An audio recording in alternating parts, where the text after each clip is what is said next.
ప్రేమను పంచే విషయంలో నీవు ఆ ప్రేమను కలిగి ఉండాలి అని బైబిల్ చెప్తుంది. నిజమే, ఎంతవరకు బాల్యంలో ఉన్నప్పుడు ఒకవేళ ప్రేమ లేకపోవచ్చు. ఇప్పుడు ఎదిగావు కదా అమ్మా, యవన వయసు వచ్చింది కదా, యవన వయసు వచ్చిన తర్వాత నీ ఇంట్లో ఉన్న ప్రతి ఒక్కరికి నీ ప్రేమను పంచే వ్యక్తిగా నువ్వు ఉండాలి. దేవునికి స్తోత్రం, హల్లెలూయా. ఒకసారి దేవునికి స్తోత్రం చెప్దాము, హల్లెలూయా.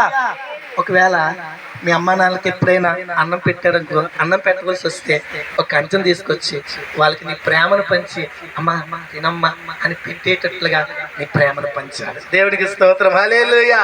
ఎందుకంటే బైబిల్ అదే చెప్తుంది నాన్న, యవన వయసులో ఎవరిని నిన్ను తృణీకరింపకుండా ప్రేమించే విషయంలో కూడా నువ్వు జాగ్రత్తగా ఉండాలి అని చెప్తుంది.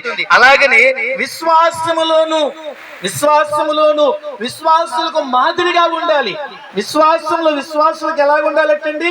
మాదిరిగా ఉండాలి. భక్తి విషయంలో మాదిరిగా ఉండాలి, ప్రార్థించిన విషయంలో మాదిరిగా ఉండాలి.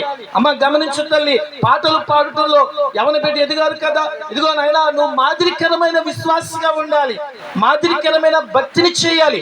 దైవజనులు రాజుగారు చెప్పారు, యవన కాలంలో వచ్చిన తర్వాత యవనస్తులు దేవుని మందిరానికి దగ్గరగా ఉండాలి, పాటలు పాడే ఆత్మీయత నేర్చుకోవాలి. ఎప్పుడైతే ఈ ఆత్మీయ జీవితం మనకు అలవాటు అవుతుందో లోకములో పాపములో మనం పడిపోకుండా దేవుడు మనల్ని ఏం చేస్తాడో తెలుసా?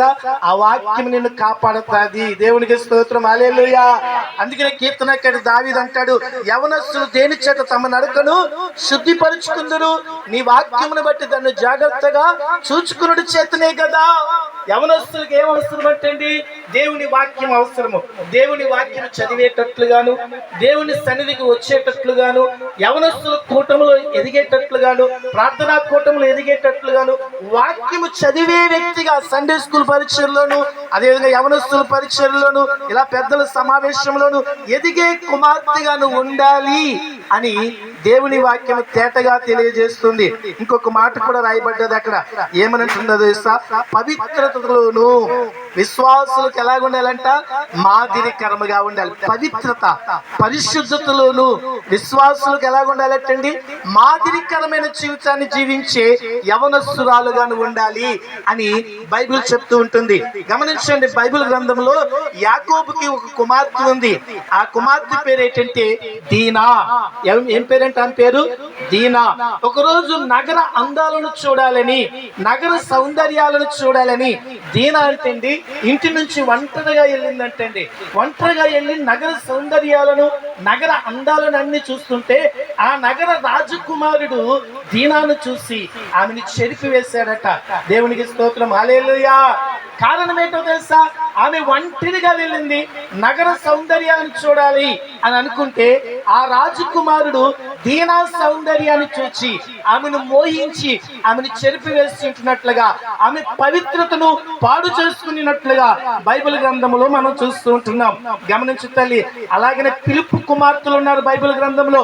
పిలుపు కుమార్తెల గురించి బైబిల్ చెప్తుంది, వారు ప్రవచించే కుమార్తెలు, దేవుని సన్నిధిలో ఎదిగిన కుమార్తెలు, వారి పవిత్రతను కాపాడుకునే కుమార్తెలు అని బైబిల్లో ఉంది. పిలుపు కుమార్తెల వలె సుచరిత్ర, దేవుని సన్నిధిలో ఎదుగుతూ ప్రవచించే కుమార్తెగాను, దేవుని సన్నిధిలో ఆత్మీయంగా ఉండే కుమార్తెగాను ఈ కుమార్తె బ్రతుకు దినములన్నీ కృపాక్షేమములు కలిగి ఇంటికి మంచి పేరు తెచ్చేదిగా, తల్లిదండ్రులకు మంచి పేరు తెచ్చేదిగా, తన పవిత్రతను కాపాడుకునేదిగా, పరిశుద్ధతను కాపాడుకునే భక్తిలోను ఆత్మీయతలోను ఆ బిడ్డ ఎదిగేటట్లుగా దేవుడి కుమార్తెను దీవించి ఆశీర్వదింప చేయునుగాక.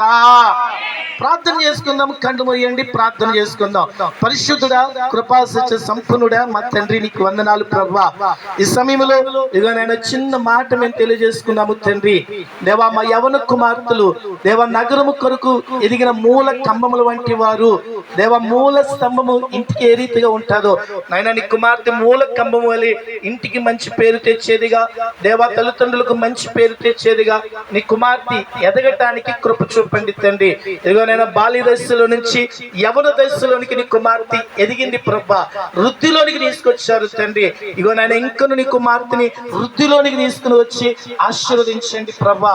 ఇక చదువుల్లోను జ్ఞానములోను ప్రభా, దేవుని దయలోను ప్రభా, మనుషుల దయలోను ఆ కుమార్తె వృద్ధిలోనికి రావటానికి మీరు కృప చూపండి తండ్రి. ఇదిగో నాయన వృద్ధి అనగా ఎదుగుదల, ఆ ఎదుగుదల ఈ కుమార్తె విషయంలో చూపించారు. ఇదిగో నాయన శారీరక ఎదుగుదల ఎలాగుందో అలాగే ఆత్మీయ జీవితంలో ఆత్మీయ ఎదుగుదల కూడా నీ బిడ్డకు మీరు అనుగ్రహింపచేయండి తండ్రి. ఎదుగుదలలో ప్రభా ఇంగ్లీష్ పదములో మేము గ్రోత్ అనే మాటను మేము చూడగలుగుతున్నాము తండ్రి. GROTWTH అని మేము చూడగలుగుతున్నాము ప్రభా. ఎగో నాయన తండ్రి ప్రభా, జీ అంటే దేవా గో వెళ్ళు, దేవుని మందిరానికి వెళ్ళు అని సెలవిస్తున్న మాటను మేము చూస్తున్నాము తండ్రి. అలాగనే ప్రభా ఆర్ అంటే రీడింగ్, రెస్పెక్టింగ్ అని సెలవిస్తుంది తండ్రి. ఏగో వాక్యము చదువు, ఏగో ఇతరులను రెస్పెక్ట్ చెయ్యి అని సెలవిస్తుంది ప్రభా. ఓ అంటే ఒబీడియన్స్ ప్రభా, విధేయత కలిగి లోబడే బిడ్డగా ఈ కుమార్తెను మీరు ఎదిగింపచేయండి. W విజ్డమ్ కలిగి, జ్ఞానమును కలిగి ప్రభా, ఓ యవన బిడ్డలు ఇకనైనా జ్ఞానాత్మను కలిగి జ్ఞానమును కలిగి జీవింపచేయటానికి కృప చూపండి. T అంటే ట్రూత్ ప్రభా, నిజము పలికేయడానికి, సత్యము చెప్పటానికి నీ కుమార్తెను మీరు కృప చూపండి. యెషోనగా ఆనెస్ట్ ప్రభా, దేవ హంబుల్నెస్ తగ్గించుకునేదిగా, దేవా యేసయ్యని నిజాయితీ కలిగేదిగా, ఇతరులను గౌరవించేదిగా నీ కుమార్తెను మీరు ఎదిగింపచేయండి. అట్టి కృప దయచేసి అయా ఈ బిడ్డ బ్రతుకు దినములన్నీ కృపాక్షేమములు కలిగి ప్రభా జీవింపచేయటానికి, తల్లిదండ్రులకు, ఇంటికి ప్రభా, బంధువులకు అందరికి మంచి పేరు తేయటానికి, ఎవ్వరును తన యవన కాలమందు తృణీకరింపకుండా తన పవిత్రతను పరిశుద్ధతను కాపాడుకుని విశ్వాసులకు మాదిరిగా, కుటుంబానికి మాదిరికరమైన మంచి పేరును తెచ్చే బిడ్డగా నీ బిడ్డను ఎదిగింపజేసి కృప చూపి మేలు చేయమని నజరేయుడగు యేసుక్రీస్తు పేరిట స్తుతించి ప్రార్థించి అడిగి వేడుకుంటున్నాము తండ్రి. ఆమేన్, ఆమేన్. ఈ సమయంలో దైవజనులు ఆశీర్వాదం